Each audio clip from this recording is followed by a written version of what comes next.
Bem-vindo a mais um Nexus Cast, uma produção do Instituto Vale Jaguaribe em parceria com a Unijaguaribe. E hoje a gente traz um tema muito bacana para você que quer dar continuidade à sua educação, né? Você que fez aí uma graduação e quer fazer uma pós-graduação, a gente vem com um tema que é muito bacana na área de neuropsicopedagogia e psicologia organizacional do trabalho. Eu trouxe hoje aqui nessa mesa a presença aqui do professor Valbson, seja bem-vindo, e do professor Renildo, seja bem-vindo também ao Nexus Cast.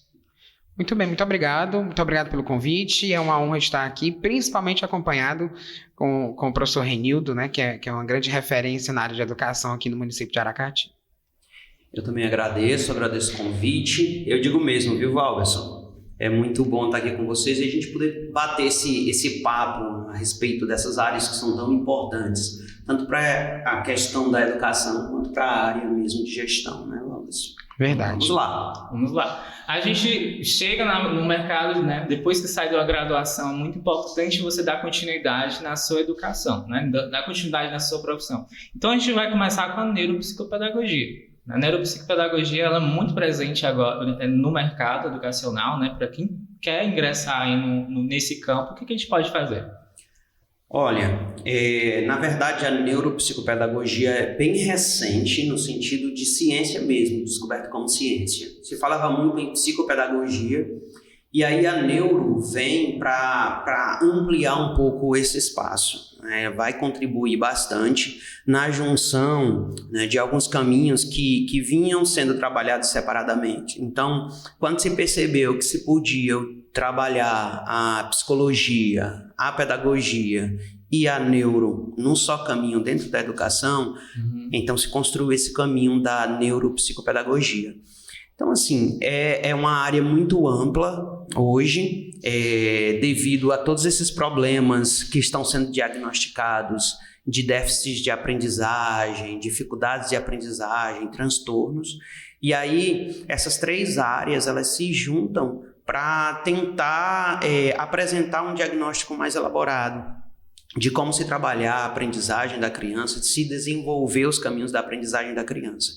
Então, quem se formou na área de educação, quem está na área de educação, seja na história, letras, na pedagogia, pode se embarcar nesse tipo de especialização. Era essa a minha dúvida. Tem uma área de afinidade? Não, tem uma ampla área de afinidade que seria as áreas que são voltadas para a educação. Em comum com a educação. Por exemplo, eu não posso, um administrador, fazer uma especialização em neuropsicopedagogia, porque não tem sentido nenhum. O caminho de pesquisa dele é outro. Agora, se você está na área da educação, você tem contato com o aluno, com a escola, aí você pode se embarcar nesse processo. Entendi. E a psicologia organizacional do trabalho também não foge muito, né? Não foge. E é interessante que a gente está tratando aqui duas opções de curso de pós-graduação, né? Neuropsicopedagogia e psicologia organizacional do trabalho, e elas se complementam no sentido de que elas perpassam pela psicologia, né? É tão interessante que ela perpassa por alguns campos de atuação, né? Então a neuro vai passar pela psicologia e pela pedagogia, e a psicologia organizacional do trabalho vai passar pela gestão e também pela psicologia, tá? Porque o que a psicologia organizacional ela traz como objetivo principal? Ela analisa e ela estuda o comportamento humano das pessoas dentro da organização. Já no trabalho. Isso, dentro do trabalho. Por quê? A gente tem um campo hoje muito diferenciado, porque cada pessoa tem uma mente diferente, cada pessoa tem um comportamento diferente. E a gente, dentro dessa área de gestão, precisa saber administrar pessoas. Como é que eu posso gerir uma pessoa que pensa assim, outra pessoa que pensa assim? E é nesse contexto que a psicologia organizacional ela vai entrar, para que a gente consiga ter essa compreensão de que nós temos pessoas que pensam diferentes, mas que podem conviver no mesmo ambiente, ter o mesmo objetivo e conseguir desenvolver as mesmas atividades. Só um instante, o que eu acho interessante nessa fala do Valberson é que enquanto nessa psicologia, nesse caminho da psicologia organizacional, está se pautando nessa ideia de convivência, de relacionamento, na neuro a gente já puxa para a psicologia cognitiva. Que psicologia é essa? Que foca exatamente nesse processo de ensino e aprendizagem. Não deixa de lado o relacionamento, mas busca atingir realmente como que a criança aprende, como que a pessoa aprende. Olha só que interessante. O mesmo caminho de psicologia, mas que vai se desmembrando, dependendo da necessidade. Como fosse uma linha do tempo, né? Exato. No primeiro contato social, que é a escola, que é o primeiro contato social que temos em sociedade, de vínculos, enfim, ali na escola e depois no trabalho, né, no campo de trabalho. A mesma pergunta que eu queria saber também é quem pode fazer essa especialização? Pronto, quem pode fazer psicologia organizacional do trabalho? Nessa, especificamente, a gente não tem um público restrito, a gente tem um público-alvo. Então, quem é o público-alvo? As pessoas que têm formação nas áreas de gestão. Então, recursos humanos, logística, marketing, administração, ciências contábeis, processos gerenciais, gestão hospitalar, e aí a gente tem uma gama enorme, né, de público-alvo. Só que, Valberson, eu sou formado em pedagogia, mas eu tenho interesse de me aprofundar nesse entendimento de como eu posso me relacionar com os colegas professores, com o meu ambiente de trabalho. Eu posso fazer psicologia organizacional? Pode. Porque você, nessa perspectiva, você vai começar a compreender que as pessoas têm comportamentos diferentes, mas que convivem em espaços iguais e da melhor forma possível. Tá? Então, essa é a vertente. A gente tem um público-alvo, mas a gente não tem um público restrito. Então, qualquer pessoa pode fazer psicologia organizacional, bastando apenas ter uma graduação. Né? Entendi. Então, tem um campo bem mais amplo. Né? Sim. Quando a gente fala também de neuropsicopedagogia, a gente fala de inclusão, né? Inclusão dentro das instituições educacionais. O que realmente veio? Veio com essa gama de necessidade, a necessidade da inclusão, a neuropsicopedagogia surgiu? Na verdade, quando você vai existe um código de ética, certo? E a principal função desse neuropsicopedagogo é trabalhar nesse processo de inclusão. É para isso que ele vai desmistificar o quê? Os problemas de aprendizagem, as dificuldades, o que seria um bloqueio, o que seria um distúrbio, e tentar clarificar um pouco isso, tanto no espaço da sala de aula, quanto fora dela. E aí a gente vai para uma outra discussão, talvez até a gente bata um papo sobre essa diferença entre a neuropsicopedagogia clínica e institucional, que são duas vertentes que se parecem mais, se subdividem, né? Então, assim, o objetivo é esse, é incluir. Então, dentro da escola, a gente está acostumado aqui a receber um grupo de alunos naquela sala de aula e, geralmente, o professor, por sua formação, acha que todo mundo vai aprender ao mesmo tempo, da mesma forma. Esse tipo de formação vem mudando recentemente. A gente vem quebrando, Valberson, essa ideia de que todo mundo aprende do mesmo jeito e da mesma forma. E aí, quando a gente parte para essa ideia de se trabalhar neuropsicopedagogia, que foca exatamente nos processos de aprendizagem, ou seja, como o meu cérebro aprende. Não se pensava assim. Olha, o Kiko aqui na minha frente, você é meu aluno, eu vou ensinar aqui um conteúdo de língua portuguesa, você tem que aprender, o outro também. Só que eu não tinha em minha cabeça essa ideia de que o meu cérebro tem um tempo e uma forma. Ele se conecta de uma forma diferente do cérebro do Valberson. Então, os processos são diferentes. Daí vem a ideia de inclusão. Independente de você ter um transtorno ou não, porque a neuro não é só para quem tem um transtorno, um déficit ou uma dificuldade. É para quem também tem super habilidades, por exemplo, ou as altas habilidades.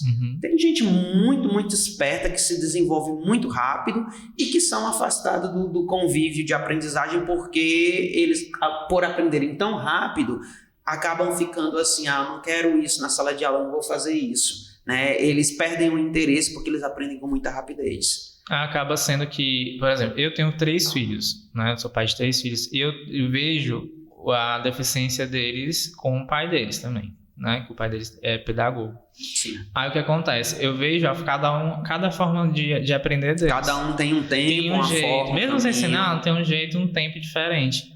Né? Por exemplo, o meu filho, ele tem, a gente está vendo ainda no primeiro estágio sobre o que está acontecendo, o que ele tem de fato, se é um TDAH, se é um TOD, né? Porque isso aí tudo é muito novo, né? Assim, existia, mas se torna novo no sentido de conhecimento sobre, né? Sim. Aí o que acontece? O tempo deles são muito diferentes. Eu vejo que, por exemplo, o meu filho que é mais novo, tem 7 anos, o que eu tinha falado anteriormente, que a gente está vendo, que eu vejo que ele aprende muito rápido as coisas, só que também ele não se concentra, né? Ele não tem aquela concentração. Então, diferentemente, que a gente debate muito é sobre os profissionais, que é sobre os profissionais que estão lá na sala de aula. Tem gente que está há anos, né, na educação, mas não procurou uma formação. Eu preciso até, Kiko, reforçar o seguinte, que muita coisa caiu na cabeça do professor, ou melhor, nas costas do professor.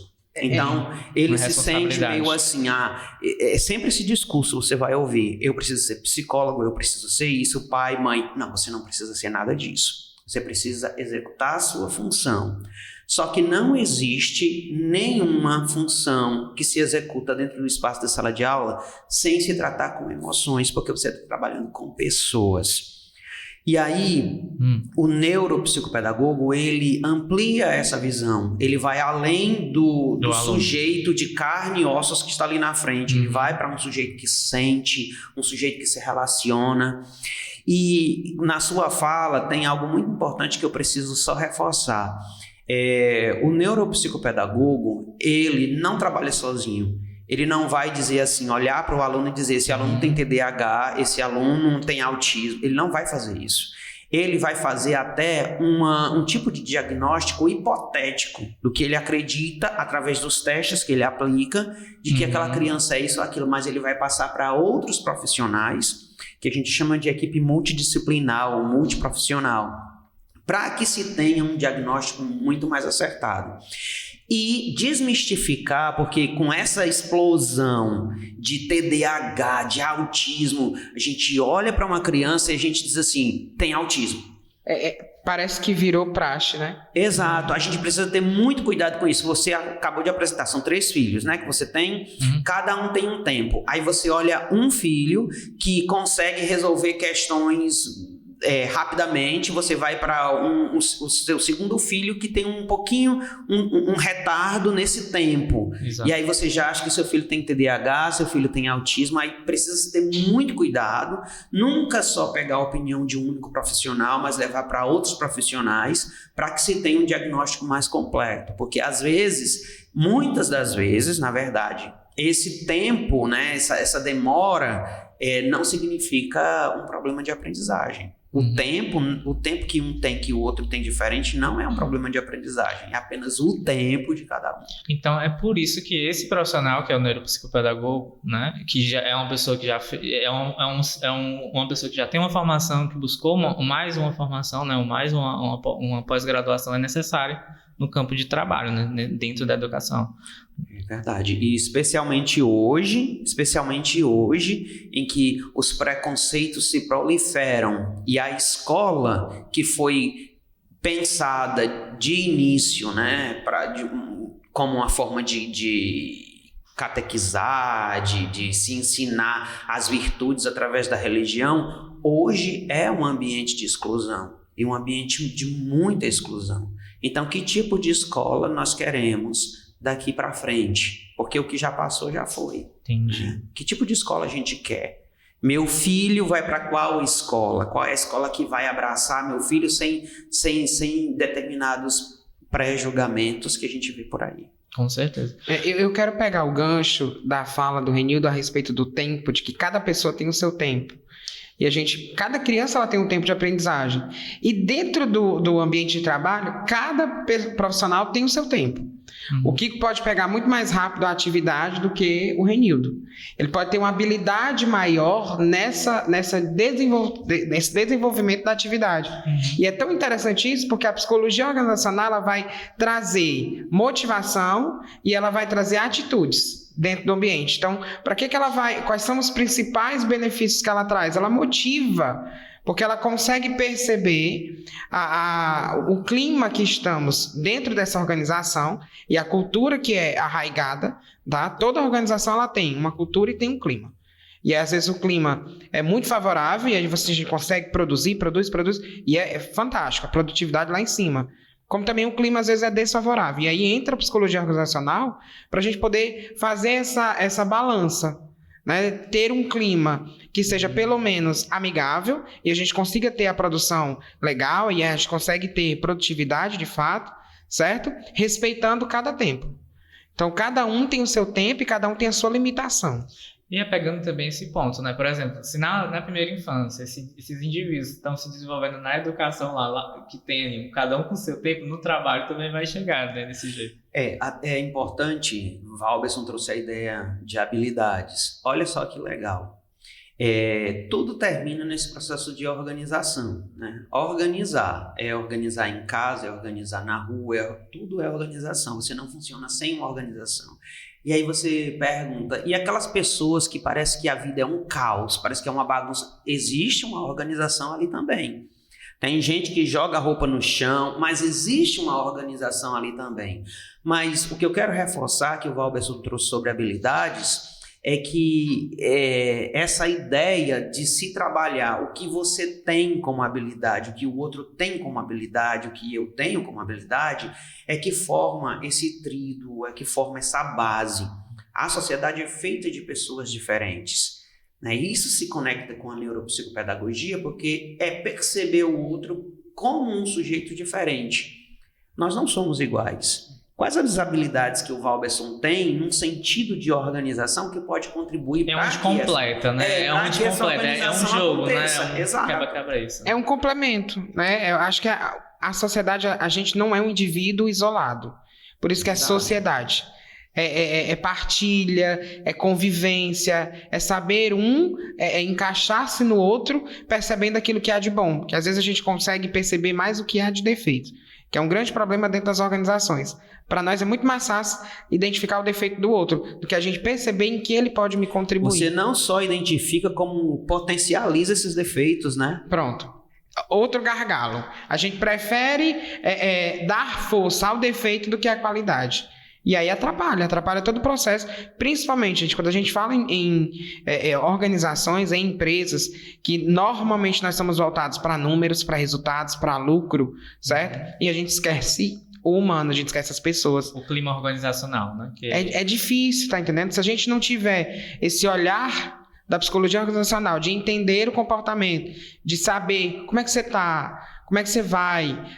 Vou lhe dar um bom dia. Às vezes um bom dia faz a diferença total. Às vezes você chegar radiante e dar um bom dia, assim, você desmorona uma pessoa que está de mau humor. É você saber como chegar nessa pessoa. Então, relacionamentos interpessoais é um foco quando a gente fala em psicologia organizacional. Você tinha falado sobre a neuropsicopedagogia, a questão do... Deixa eu até pegar aqui minha cola, que é a neuropsicopedagogia clínica e institucional. A diferença. Qual a diferença desses dois? Tá certo. Nós temos esses dois caminhos dentro dessa perspectiva da neuropsicopedagogia. Existem alguns cursos que são só destinados para o institucional, alguns cursos só para o clínico, e tem esse curso que abrange os dois. Na Unijaguaribe, por exemplo, o curso abrange os dois. Inclusive, é o primeiro curso registrado com uma carga horária de estágio acima de 150 horas no clínico, certo? Então, foi até um burburinho, eu acho que a palavra seria essa, né? Nos cursos, nossa, que interessante, eles estão fazendo essa aplicação com mais de 150 horas, os estagiários estão realmente vivenciando esse campo e se preparando bem, né? Então, a neuro voltada, eu vou falar neuro para diminuir um pouquinho o tamanho, mas a neuro voltada para a questão institucional vai focar no trabalho coletivo. Entendi. Então, eu vou trabalhar dentro de uma instituição de ensino, por exemplo, e vou trazer propostas de intervenções coletivas. Eu vou juntar alunos que eu percebo que existe alguma dificuldade de aprendizagem ali, vou fazer alguns trabalhos voltados para isso, é leitura, é escrita, é a questão da concentração. E aí, esse profissional que trabalha nesse caminho institucional, ele indica outros profissionais, ele não vai fazer testes para diagnosticar nada dos alunos. Ele pode até fazer momentos individualizados, mas não com esse objetivo, tá bom? Já o clínico, não. O clínico, ele faz tudo que o institucional faz, num sentido, assim, do aspecto da conversa, da intervenção, mas ele tem um foco diferente. O foco dele é individualizado. Então, ele vai atender uma pessoa por vez. Ele pode aplicar testes para verificar os problemas de aprendizagem, os déficits de aprendizagem. Ele tem essa função de mapear as áreas do cérebro onde esses problemas acontecem, para poder se trabalhar especificamente nesse ponto.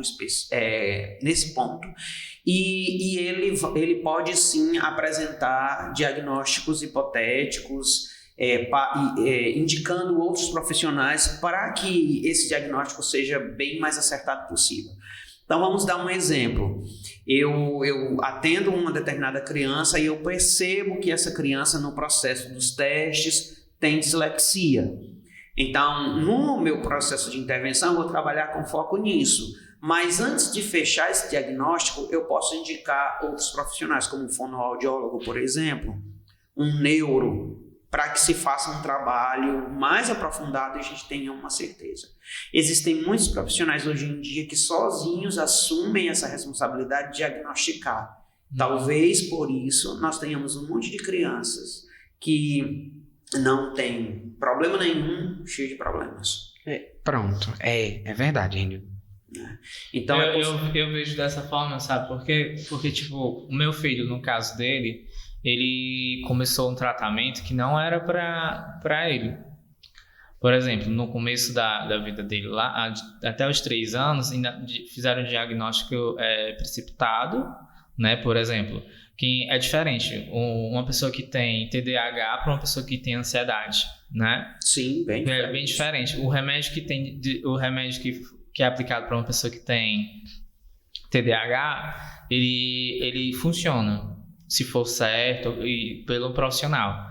Já quem tem ansiedade, ele faz prejudicar mais, porque os sintomas são muito parecidos ali, né? A questão de não ir inquieto, de não saber, a criança não poder se concentrar, tem todo aquele negócio. Só que realmente fez para prejudicar a questão da fala do meu filho.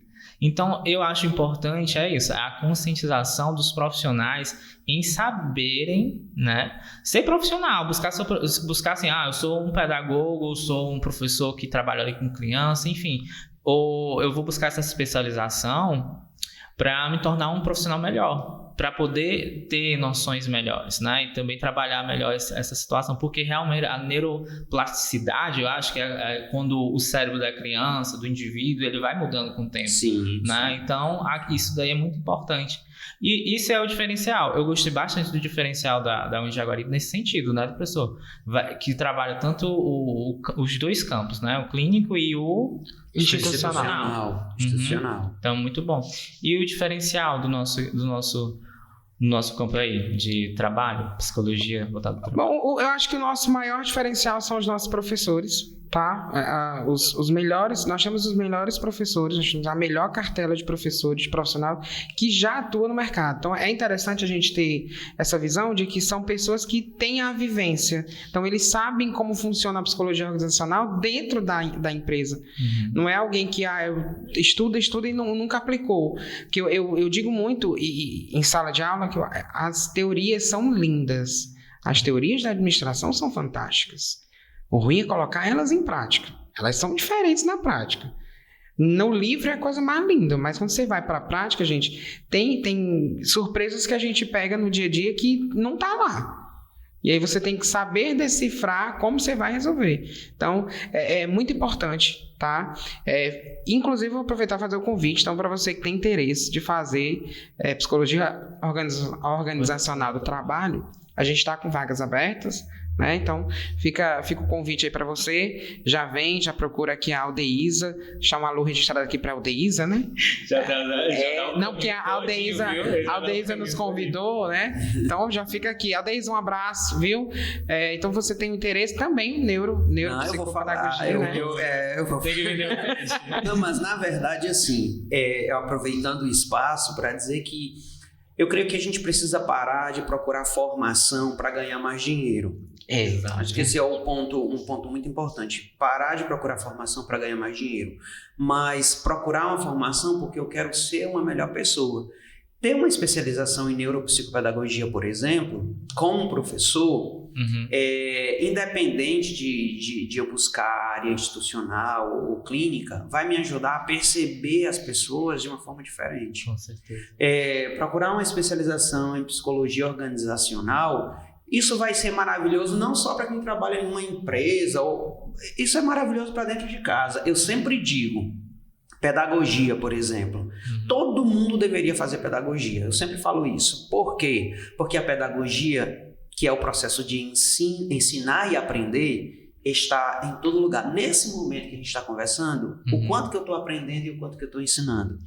Então, a gente precisa parar de procurar formação para arranjar um emprego e começar a pensar em formação para o real sentido da palavra, formar.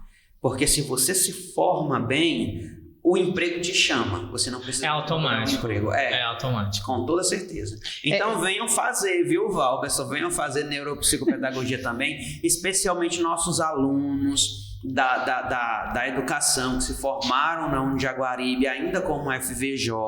Venham sim, porque vocês não vão perder. Acho que foi 30. A gente vai conseguir. Aí, não é? Só fazendo, pega um gancho que o Renildo falou, foi interessante uma fala do Renildo, que ele fala assim, olha, até na bagunça há uma organização. É interessante que tem pessoas que no seu ambiente de trabalho, a sua mesa se você olhar, é uma zona. É uma zona, é papel, não sei o que. Mas na hora que você chega, alguém da limpeza chega, troca tudo de canto, a pessoa se perde. Completamente. Porque para ela estava organizado daquele jeito, ela sabia onde estava qualquer documento. Então, olha como é interessante. Isso é psicologia organizacional.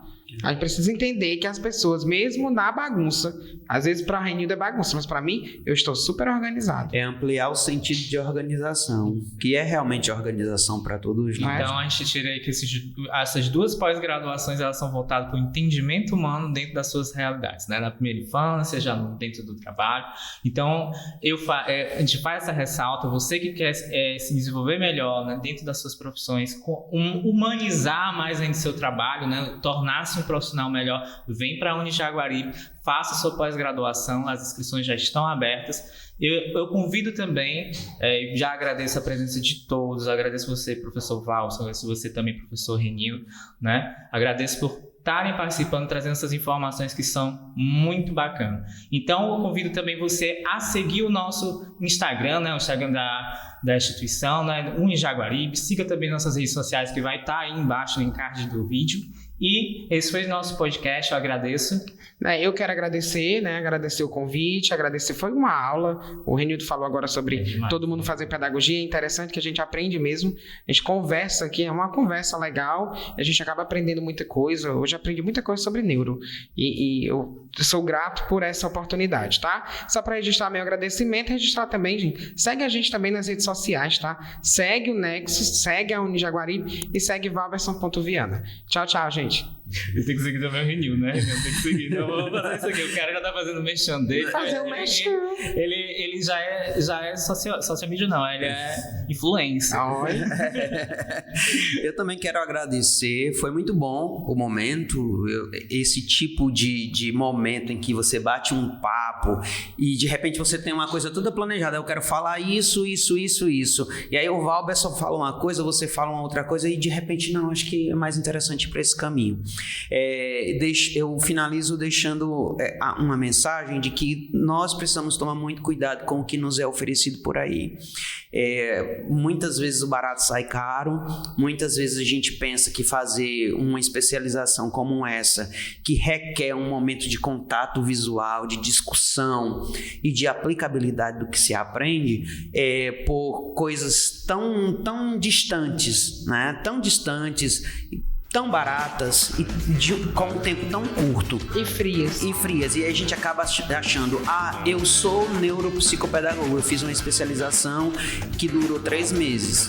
Então tem que tomar muito cuidado, porque isso existe no mercado e a gente precisa tomar muito cuidado. Agradeço imensamente, foi muito bom estar aqui, especialmente com o Valberson, que é uma pessoa que eu me divirto bastante. E agradeço a equipe também, que tem toda uma equipe aqui envolvida para fazer esse momento, né? E sem essas pessoas, esse momento não acontece tão bonito e é verdade, tão mágico.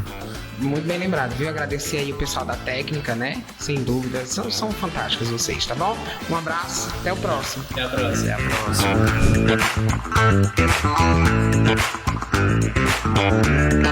próxima.